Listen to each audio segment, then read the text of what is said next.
following takes place between 9 a.m. and 10 a.m. Events occur in real time.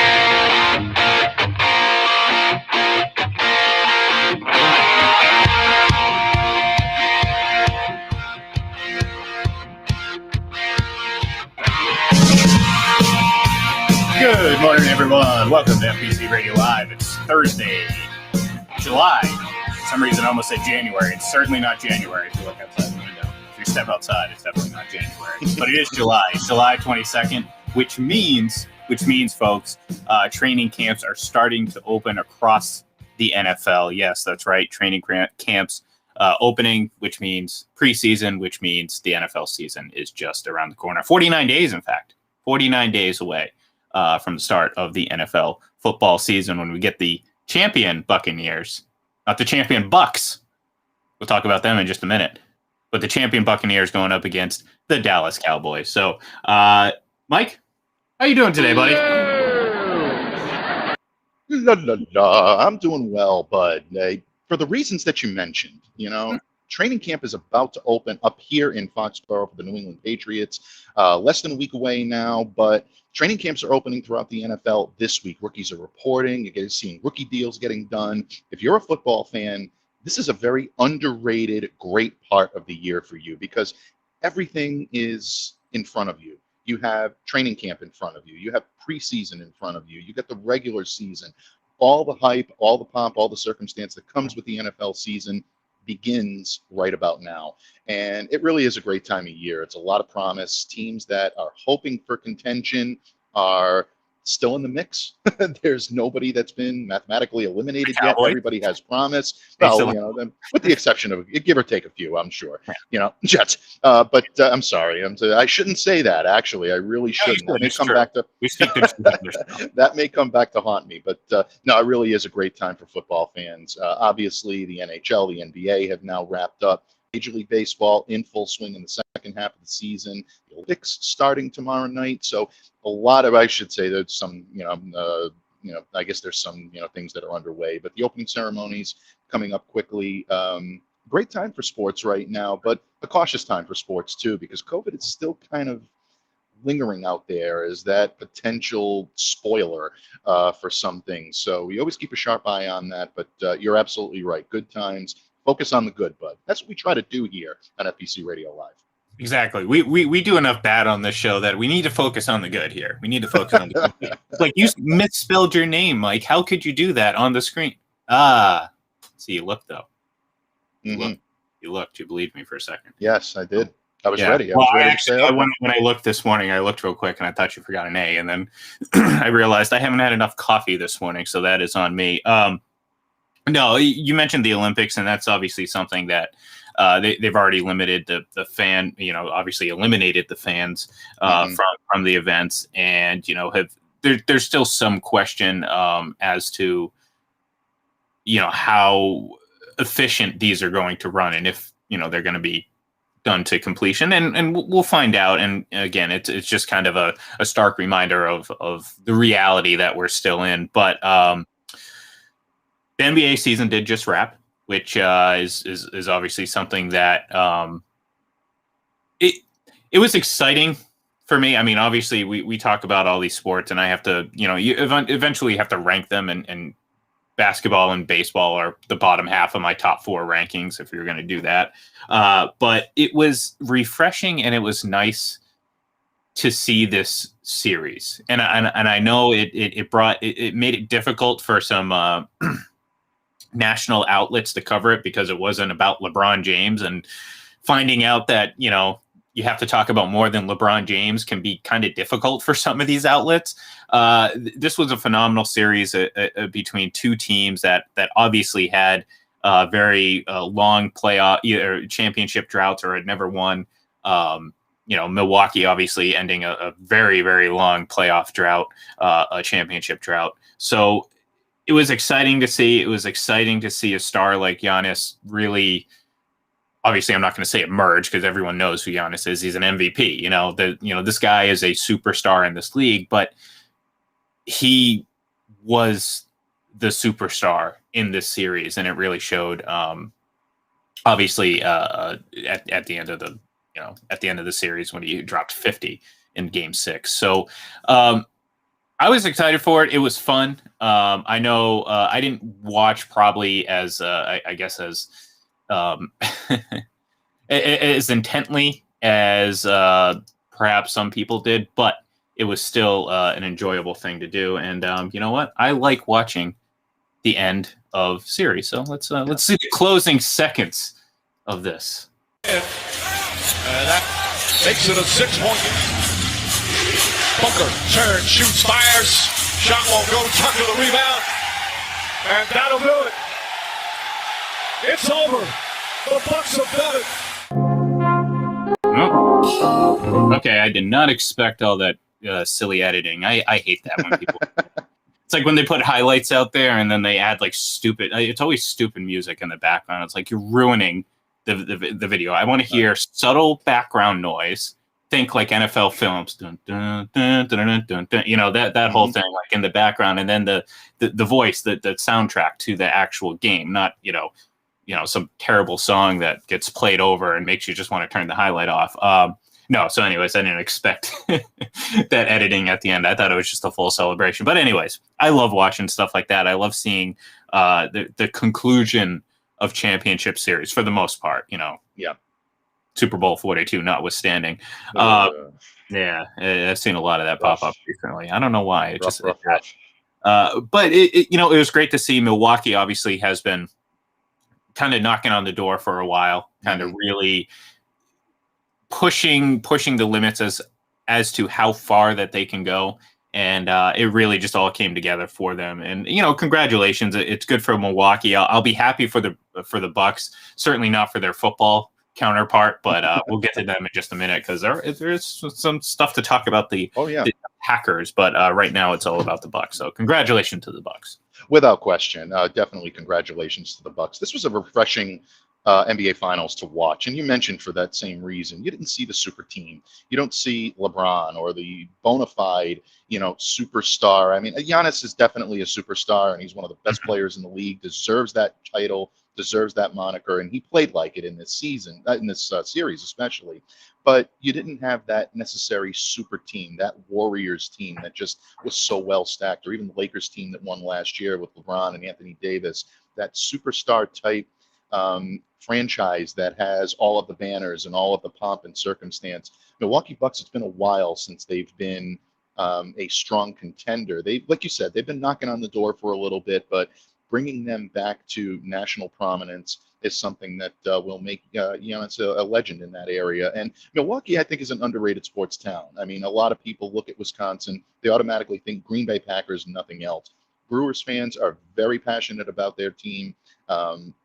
They've been a team that's been sort of in the mix in Major League Baseball in recent years, and they're putting things together. They've got a very loyal fan base, and the Bucks as well. Now you're seeing that. I also want to give a little credit to the Phoenix Suns too, because I mean, this is a great year for them. Chris Paul really, I think, rejuvenating his career. Phoenix, it had been a while since we've seen them be relevant when it comes to being a team in contention. Coming back this year and making it to the NBA Finals is a big coup for them. So good job for the Suns. Congratulations to the Bucks. Should be interesting to see what this means for the NBA offseason now, and now heading into the NBA draft and free agency, and then kicking off the season next year and seeing where these chips are going to fall. I think this is going to be an interesting offseason for the NBA. Oh, for sure. And look, I mean, this is part of the process of getting back to somewhat normalcy. NHL season obviously ended, in a excuse me. The NHL season ended in July, just a couple weeks ago, which is a month after the fact, what they normally usually do. And so it's kind of thrown everything off. They just had their expansion draft. Seattle, the Kraken have an actual team now, which is going to be interesting as we get ready to welcome them into the fold. And yes, the Kraken. I like it a lot. I actually, I'll get to this in a minute because I don't want to stray too far away from the NBA because I get the feeling that I'm doing that right now. But no, it was refreshing to see a really good sports city. Again, my feelings about Packers and Packers fans notwithstanding, really good sports city with a really great superstar. I mean, every story you've heard about Giannis, and yeah, you can hate him when his team beats yours, and it's frustrating to watch, and you think he gets all the calls. Like, I'm guilty of it. I'm guilty of sitting there saying, "Oh, look, it took 16 steps to the basket." You know what? It is what it is. It is what it is. It doesn't mean he's not a superstar. He's clearly a superstar, and clearly one of the good guys, and not just obviously the NBA, but in all of sports, just based on the stories we hear about him, the things he does, and just, again, how he just has always carried himself. So it was great to see that. Unfortunately for Chris Paul at 36, he didn't get a chance to finish, but assuming he has some good basketball left in him, I'm sure he's going to land somewhere where it will give him a chance. But it was a nice thing to see. It was nice to watch again. Like I said, some of these national shows squirm because they couldn't lean on LeBron to talk about. Although they tried.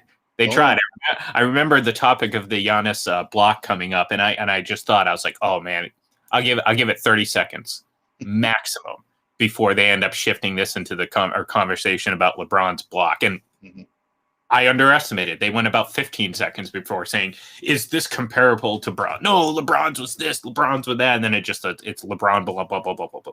So kudos to the folks that actually really dove into the coverage of the series, because it was great. It was entertaining. It had plenty of superstars. I mean, I don't want to sit here and hear about, oh, well, this guy had this Hall of Fame or this. No, there's plenty of really good basketball players in this series with Giannis, with Chris Paul, Chris Middleton. It goes on and on and on. So it's like I said, it's going to be good to get back to normal. So I think people are excited. Yeah, okay, the NBA season's over. It's going to likely be a shorter off season, assuming they start on time, like the NHL is planning on doing. And come fall, we're going to be right back in the swing of things with hockey and basketball. So I'm pretty excited about that. Absolutely, without any question. And you're talking the advent of the basketball season, the hockey season. Football by then is going to be in full swing. 17-game season in the NFL this year. That's right around the time where you're probably going to see Major League Baseball wrapping up in the World Series late October, early November. Great stuff. Great stuff coming for if you're a sports fan. This is exactly what you want. You want to return to normalcy, return to fans in the stands, things of that nature. I know NFL teams all over are looking forward to welcoming fans back into their venues. It's going to be great seeing fans next week at Gillette Stadium and being able to watch practice. And, I use that as an excuse. I use that as an example. Obviously, I'm in this area, so I'm going to gravitate toward that. But so many teams are in that, that mode right now where welcoming fans and welcoming people back to what they do is going to be so much, so important for a return to normalcy. So looking forward to it, and it should be great. Well, I started to mention the Kraken a little bit. So they had obviously the expansion draft last night. But again, this is going to be a pretty quick turnaround because, again, the NHL season is going to start within the first 10 days or so of October. I have the fortunate pleasure of going and celebrating a friend's wedding that week in a place called Las Vegas. It's going to be my first time, and it's just so happens to be over the weekend of my 35th birthday. So there's a lot of good things that are happening around then I'm pretty excited about. One of which is I'm hoping I get lucky because this is what's going to happen. I'm going to go in a couple days early. I'm gonna hook up on one of the cheaper flights, get in a little bit early, maybe go play some golf on Thursday. Actually, I already know I am. I already booked my tee time, 8:40 a.m. at a Rio Seco course in Las Vegas. But that night, I'm hoping, I'm crossing my fingers before everyone gets in, that the Las Vegas Golden Knights, the previous expansion team, will be playing in Las Vegas. I want to go to a Golden Knights game. I want to go. I want to experience it. I want to see what it's like. And if the NHL does anything well or figures this out right, perhaps it's against the Seattle Kraken, the two previous expansion teams facing off against one another. But no, I'm really hoping that it just so happens that the Vegas Golden Knights have a home game it's the 14th of October is the day I'm thinking. or Wednesday. I could technically do it Wednesday because I would fly in fairly early enough, to get to a game. But I would love to experience that. I've never been to Vegas, but I'm excited. I've flown over it, Mike. I've flown over it. But I do want to experience everything, and that involves the Golden Knights, not the Raiders. I don't need to see the Raiders. Oh, man. All right. That's a loaded statement. Well, first of all, I wouldn't be doing my job as co-host, folks, unless I pointed out that Ian did use the words hook up, get lucky, and Vegas all in the same type of phrase. So I just wanted to point that out. Not judging. No, that's just, what you do on your own time there. But no, all kidding aside, folks. No, it's going to be a great, it's going to be a great trip for you. But I, True, have never been to Las Vegas, so I envy you. I'll be living vicariously through you at this point. Good, but I do hope you get a chance to go losses see then. Absolutely, yeah, that's right. Yeah, that'll be the only time that I won't live vicariously through you is if I get the Venmo request at like 6 a.m. over here because it's 3 a.m. out there on the coast, and all I can say is two things: just be temperate and wear some damn pants when you wake up in the morning. And nobody should have to ask you twice for that. Neither of those things are guaranteed, so I'm just going to put that out there. No, but the point of the story, if there was one, and I'm not even certain that there was no, there was. I took you down a road that we didn't need to go down, but No, I think I just wanted to talk about going to Vegas, and this is the way I could weasel it into the conversation. The reality of it is the NHL season will be starting during that's the normal start time for the NHL season. It's usually somewhere between the 8th of October and like the 13th, 14th, 15th, and in that whole range of dates. So, if everything goes well, again, we have the NHL draft tomorrow. Stay tuned to Full Press NHL on Twitter to watch our live draft broadcast. And of course, next week is the start of NHL free agency, which we normally get at the start of July. But obviously, given the fact that the season was still going, we will have to start it at the end of July. But it makes for a very abbreviated off season because everything's sped up a little bit. Again, this was just a few weeks ago. Tampa was hoisting the Stanley Cup. So side note, by the way, and I know we've talked about this before in relation to like the Buccaneers and of course the Lightning winning the Stanley Cup twice, but I don't think it's a coincidence, Mike, that the team that bears the same nickname as the one quarterbacked by one Mr. Tom Brady won an NBA championship this year. I'm just saying. The coincidences are hard to chalk up as just that. I'm finding it hard to believe that this is just happenstance, that these things happen. Are you trying to say that it took a prolific Buck to bring a championship to Wisconsin? Yes. Further. Oh, man, isn't that just a shot to the jaw of Aaron Rodgers?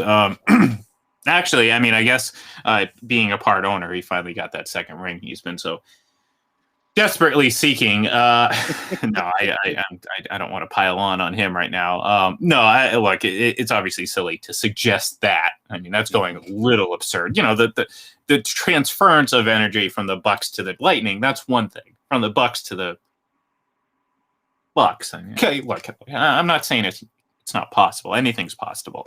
I'm just saying, just think about it. Think about Tom Brady. He should get a ring, NBA championship ring. No, actually, might have a career in stand-up too. Did you see him at the visit to the White House?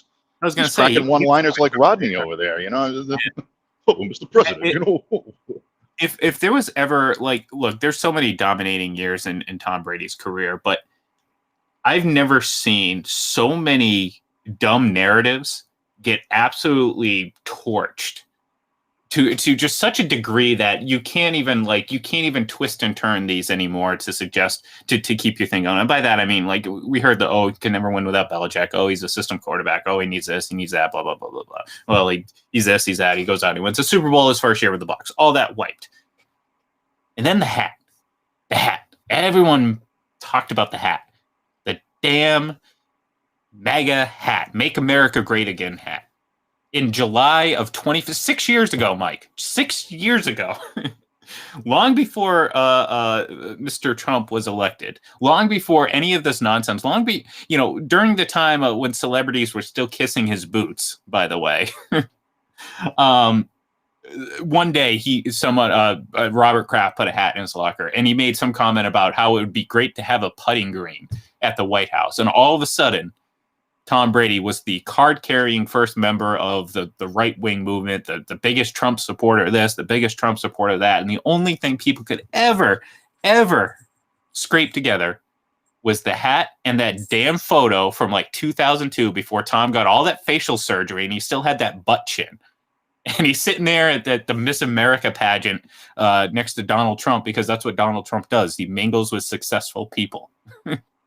And like, Tom goes up there and just completely just takes snide remark after snide remark towards the former presidency. Mm-hmm. And I'm just laughing the whole time. Because look, I'm not shaming people for their political beliefs. That's not what this is about. This is about me laughing at all the people who so stupidly and blindly thought that Tom Brady, of all the things, of all the players out there, I mean, Drew Brees was up there, 6 months ago, talking about, how, this isn't about, I just don't like how they disrespect the flag, not understanding any of this, sitting in private booths with Donald Trump. But nope, it was Tom Brady with the hat 6 years ago. And this is just the latest of the long list of things that he's just squashed this year, in this last calendar year. It's been pretty remarkable, Mike. It's been really has been. I mean, the reinvention of Tom Brady has been something that I think has really been, I don't want to say an undercovered story, because, there are plenty of people that make a lot out of it. I think it's been an underrated story. I think, seeing Brady really be able to spread his wings and speak his mind has been refreshing. And I think in a lot of ways, you're seeing Tom Brady, the businessman. You're seeing what type of marketability he's going to bring to the business world, particularly to his TB12 brand after he is done playing. And we just saw Alex Guerrero come out yesterday saying that he fully expects Brady to play another 2 seasons. Ironic that those 2 seasons are when he will still be under contract with the Tampa Bay Buccaneers. It's going to be interesting to see now if Brady feels that he can play beyond 45. And I think that there are still some question marks about whether or not he possibly could. He showed no signs of slowing down last year. He showed no signs of no longer being able to do what he does. I think it's going to get to a point where Brady is going to have to say to himself, I've had enough. When is that going to happen? Is that going to happen before he starts a physical decline? If he keeps playing at this level, it's going to have to, because eventually, he's going to have to say, well, you know what, this is either it's going to work for me or it's not going to. But I've enjoyed seeing Tom kind of get a little bit more loose. I thought he was affable. I thought he was hilarious at the White House presentation earlier this week. And again, I think you're seeing him be more candid. A lot was made out of the comments that he made yesterday about, some people are just, stupid.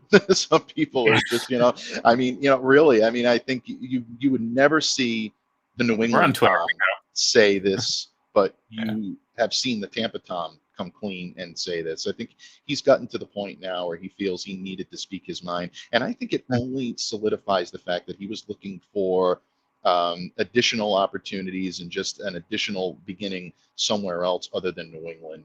For everybody that wants to say that, this and that, or regrets on Belichick's part and whatnot, I think the two sides were ready to split, and I think maybe there's more to that narrative than maybe even met the eye. So fun stuff to see Brady loosen up a bit. And look, this isn't a change of character for Brady. Mm-hmm. It's a change of his public perception, because by all accounts, this is the guy that all of his teammates talk about. Right. Behind the scenes, this is the guy that you're getting is what we're seeing a little bit more of on camera now, as opposed to, kind of the business company brand, carry the company water, right. Type thing that look, now it's nice to see him do it, but it was necessary for him to help, his team and himself accomplish what he's done. That was a necessary tack. So I don't want to look at this in hindsight, or have some people look at this in hindsight or in 2020 vision saying, oh, well, what if, they let him loose from the beginning? Well, if they let him loose from the beginning, maybe he's not as disciplined as he is now. Right. So it's a twofold thing. He can do this and have people enjoy it and not, think twice about it because he's Tom Brady. That's such a good point. And I don't want to steal your thunder here, but I'm so glad that you mentioned that. A lot of what we see about Tom and, Tom finally got the shackles taken off. Tom finally is able to speak his mind, and he's not under that Belichickian, doldrums where he's prevented from saying that. I don't think that's necessarily the case. I think that Tom's public persona in New England was as much about Tom as it was about the organization. Mm-hmm. He played to his environment and how he felt it was best to lead his team. Now in Tampa Bay, it's different. It's a different environment, and Tom can be a different type of person, not necessarily a different person, but he can also, be, maybe a little bit more free than he was. It was as much about Tom being controlled as it was about the environment. So good point. Please continue. Look, Tom's a guy who went to the casino. It had a budget. Okay, it's not really Tom because I'm pretty sure he doesn't have a budget, but you know what I'm saying. He's a regular schmo. All right, he's Joe Schmuck like me, going and playing, with a budget. But in like my first 5 hands, I win, I double it, and then I cash that out, and I just keep playing with my win. That's what Tom Brady's doing right now. Like, he got drafted, he more than doubled his draft stock, his draft chips, and he went on to Tampa and won in his first year. He has so much house money. He can play without any sort of stress, and like his ability to compartmentalize and not let that define him. Like other players would let that get the best of him and get distracted and not focused. He's just as focused as he was before. He's just a little bit looser on camera, and I like it. It's fun. And again, it's all good when these silly narratives continue to just be chopped down like one after another throughout this entire year. It's been a joy to watch. I just wish it was with New England that he was doing this, but it is what it is, and I'm over it. And I can enjoy him playing and look forward to rooting against him for the first time in my entire life, and perhaps the only time in my entire life. At the beginning of October when he plays the Patriots. But speaking of old quarterbacks that may or may not move on, we've been talking about Aaron Rodgers quite a bit on this show, and of course for good reason, because one, he is the reigning MVP, and as for much slack I give him and Packers fans, he is one of the 2 best quarterbacks in the league, number 2 obviously in my opinion, and so whenever I talk about him, it's always in the context of comparing him to someone I think is better. So, of course, my comments on him are going to seem like criticisms when the reality of it is just pointing out why I think the other guy is better, and there's a lot of reasons for that.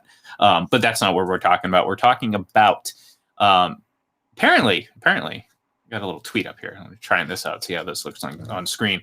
Aaron Rodgers was offered a 2-year contract extension, making him, or supposedly, reportedly, making him one of the highest, if not the highest paid quarterback in the league, and keeping him in Green Bay for the next 5 seasons. He supposedly declined that. Now, we've been hearing all during this spat, during this dispute, during this holdout, whatever you want to call it, that it's not necessarily about money. And one, I find it funny that, if that was the case, it's funny that Green Bay thinks that more money will solve this issue. But this kind of falls in line with what has been reported, and it's not necessarily the money. It's not necessarily. I mean, I'm sure it's partly, but not directly related to his teammates. Again, we talked about this, in detail before when we were first discussing the possibilities of Aaron Rodgers moving on, and there's really not too many options out there, if any, that present a better chance for Aaron Rodgers to win with the team around him than the Packers. I mean, we've talked about the talent. They have all pro level talent, not just, in theory, like some people want to describe some of Tom Brady's teammates. Like, every year Tom Brady has 8 Pro Bowl teammates or 8 All-Pro teammates. So the reality of it is Aaron Rodgers had more. And he had a few of them at key positions, right? Left tackle, wide receiver, and a pretty damn good running back in Aaron Jones, and some really good other complementary pieces. But As a group, his offensive line was one of the best, if not the best in the league for a long stretch of time. They were one of the best pass protecting offensive lines in the entire league. Now, of course, Bakhtiari misses the NFC Championship game. That's obviously a blow to their stability. But at the end of the day, this Packers team is far more built than his other options would be. And I'm not convinced that he can go to a lesser situation and elevate that team to championship caliber, because he hasn't done it with the Packers yet. And the Packers have had a lot of really good teams under Aaron Rodgers. So his best option, in my opinion, on the surface would be to stay in Green Bay. But given how he's responded, or at least what the reports of how he's responded, this speaks to more just a irreconcilable issue between him and management.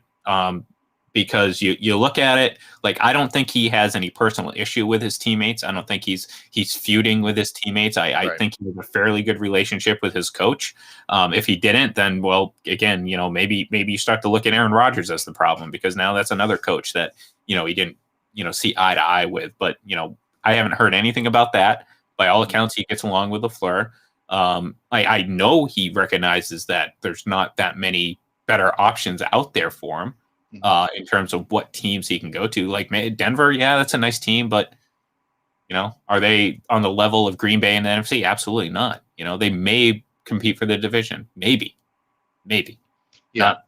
And you're looking at the Kansas City Chiefs in that division, the Los Angeles Chargers in that division. And not that LA is in, the prime driver's seat, but you got Justin Herbert in that division, and you have to figure they're going to be improved. The Raiders are a wild card team. I mean, I think that in not literally, I mean, figuratively in terms of that division, you never know what you're going to get. There's talent there on both sides of the ball that could get put together. So, yeah, Aaron is definitely in a tough position right now in Green Bay. Should be interesting to see how this all shakes out, because really, what are the best options for him, and where might he be able to go? And perhaps that's a good conversation for tomorrow. Yeah, I like it. That's a good hint. I just looked over and it's 9:57, so we might have to say goodbye for the day. Excuse me. So it's going to be interesting to see how this plays out. There's still time for him to get moved. I mean, there's a possibility he doesn't start the season on time. We don't know. There's a lot of options to go into this, but so far everything we've seen, it doesn't seem like he's eager to get back to Green Bay, and supposedly money is not an issue. So we're gonna have to say goodbye today. We will be back tomorrow to yammer on about whatever the hell crosses our minds, probably more on the NHL, more on the NBA, and of course if there's anything that happens more in the NFL, we will be on top of it. So give us a follow on Twitter at FPC Radio Live, at Full Press NHL or NFL. Excuse me. I'm all over the place. Full Press Radio, actually. Give us a follow there. Do follow Full Press at Full Press NHL, though, for draft content tomorrow night, and of course free agency content next week when it kicks off. And of course, us on Twitter. I'm at IGLEN31. He is at MDABATENFL. Have a great day, folks.